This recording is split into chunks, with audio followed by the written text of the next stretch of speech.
He said, his voice tripping with irony. "Since I'm getting remarried, you'll need to move out. The $55,000 loan will be covered by my new partner." I was astounded by his audacity in shifting the burden onto his new wife, so I suppose the $5,000 monthly payments will now be your responsibility. Meg Smith, a 41-year-old housewife with a part-time job, responded by outlining the actual amount I had been bearing all along and displaying the divorce papers. Without hesitation, I proceeded and just left whatever came next, even if it didn't matter to me anymore. Mike, my spouse, is 3 years my senior, and we have been wed for.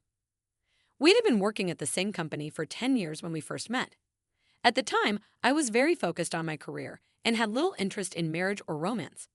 However, when I turned 30, a coworker who was considering going independent convinced me to change jobs just as I was beginning to get used to my new position. Mike, a senior coworker from my previous. My relationship with Mike, who was in his mid-30s, was initially seen through the prism of marriage. But 2 years later, we were married, primarily as a result of pressure from those around us. My family was very supportive, treating me like their own daughter, which allowed me to continue working worry-free for a year. After getting married, we constructed a home that embodied our goals and aspirations. Despite the substantial financial outlay, we were able to obtain a loan with a manageable payback schedule. This significant purchase cemented our resolve to support one another. For the first 2 years of our marriage, we lived as a normal working couple, but in the third year, we started thinking about having children. Although the future of his venture was questionable, Mike's conviction remained unshakable by the time he broke the news that he wanted to quit his job and establish his own business. He had always dreamed of starting his business before reaching 40 and had been secretly growing his network and saving money. Learned about his schemes, he had already quit his work, and I was discouraged by our lack of contact, particularly because he seemed to believe that my salary would be sufficient to meet our expenses. My father-in-law grew ill and was admitted to the hospital soon after Mike started his firm. It was discovered that, although my in-laws insisted they could manage on their own, Mike decided that our family would cover all the expenses. I wanted to support my in-laws as much as possible, so I agreed to help, but paying for everything was an alternative tale. Our household expenses increased, leaving me perplexed that our income was insufficient to cover such a significant financial burden. Due to frequent contract cancellations and a lack of fresh prospects, Mike's firm was floundering.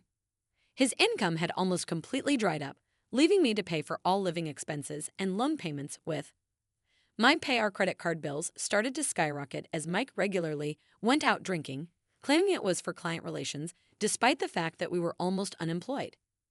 He dismissed my worries and treated the situation as though it were someone else's problem, leaving us with the prospect of living our entire lives just debt repayment. Mike rejected my suggestions, saying that we weren't on the verge of collapse and that this was a time to persevere. He claimed that the only reason we were able to manage everything was because of my salary, and that I was the one who was most affected financially. Mike was unable to accept this fact. As the situation progressed, our daily conversations dwindled, and I eventually felt that there was no point in talking to him about anything as long as payments were made on time. I knew that Mike was having affairs while posing as a worker, but I had grown numb to him. One day after I got home from work, Mike finally spoke. He waved a piece of paper in front of me and said, "I've decided to divorce you. Please sign here," after a long period of silence. I took a deep breath and calmly accepted both his words and the divorce papers. This was probably because I had been thinking about proposing a divorce myself. If he hadn't taken action first, could we wait a moment? I suggested that we talk about this in the living room when I got home since I thought you wanted to, but you're hurrying me now. His tone was annoyed, saying, "I don't need any unnecessary conversation. Just get it over with." He snapped back, so I took my time and moved to the living room after noticing Mike's increasing impatience in spite of the fact that the decision to divorce had been made and the days we had spent together in the home we had built with so much care were coming to an end. I wanted to enjoy these last moments at my own pace, so I sat on the sofa and said, "Hell," picking up the once more, the divorce papers appear fragile in comparison to the marriage registration we signed 10 years ago, which may be a reflection of how I'm feeling right now. "How long will you just look at them?" With annoyance, Mike said, "I have a question. What are your plans after the divorce? What are you saying, and what will I do?"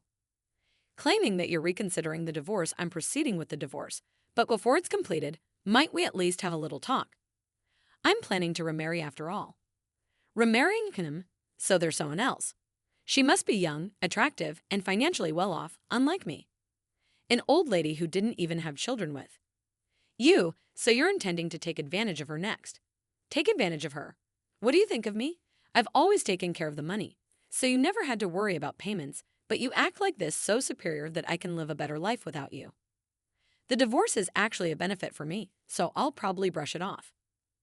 Perhaps I should have spoken more and continued talking, but your sour comments seem like the digressions of someone who has lost. I can't stand hearing your voice any longer because the divorce is official and I won't be seeing your face for a while.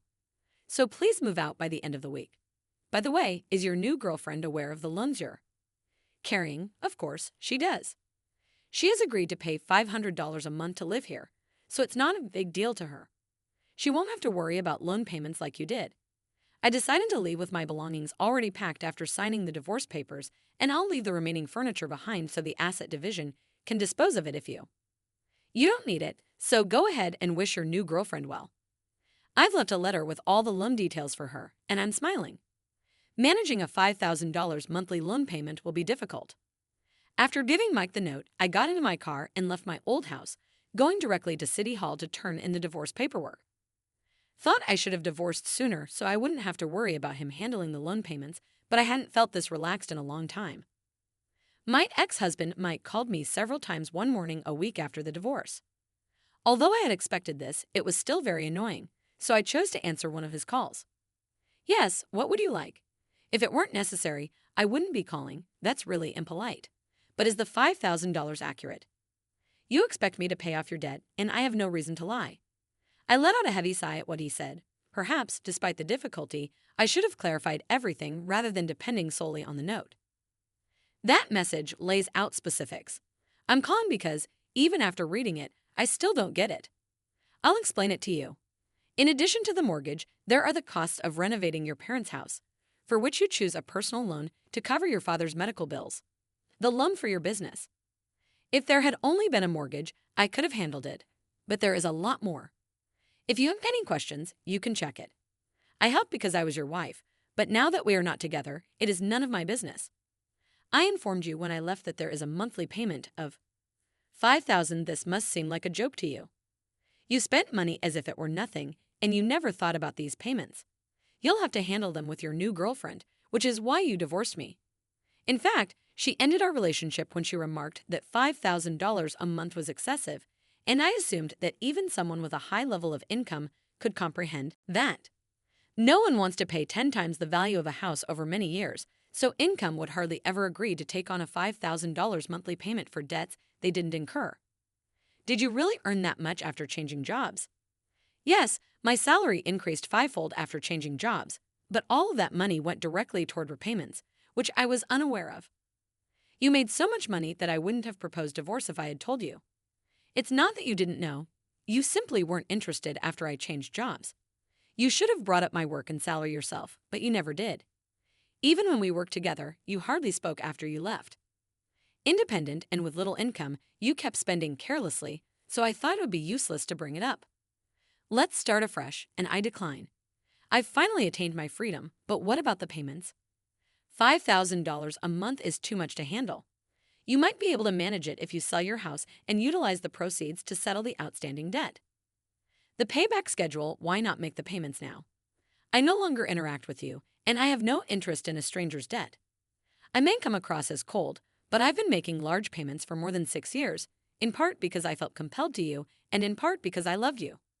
You're really cold. Don't you have any empathy? To your parents, things might have been different if you had wanted to return, but you made the decision to get a divorce on your own. In theory, I could sell a house, divide the assets, and even sue alimony for adultery.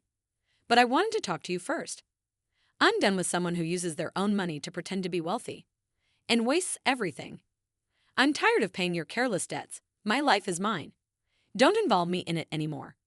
I ended the call with Mike because he was interfering in my life. I was so relieved when everything was finally resolved. Later, I found out that Mike had to give up his job and the house in order to create a new repayment plan for the loans. Returning to his prior employment under the gaze of others must have been uncomfortable. Despite this, he would continue to be burdened by loan payments. I additionally heard that his parents opted to sell their property and relocate to a retirement home. It grieved me to think they wouldn't have faced such a choice if we hadn't divorced, so I helped them move and paid for their admission as a token of appreciation for their generosity. I hope they may now live a quiet life free from the burden of $5,000 a month. Being naturally frugal allows me to live comfortably, and my savings have been growing over time. I'm also researching putting money into investments to protect my financial future. I'm currently moving on with a new partner I met following my divorce, and I'm having happy days on both a personal and professional level.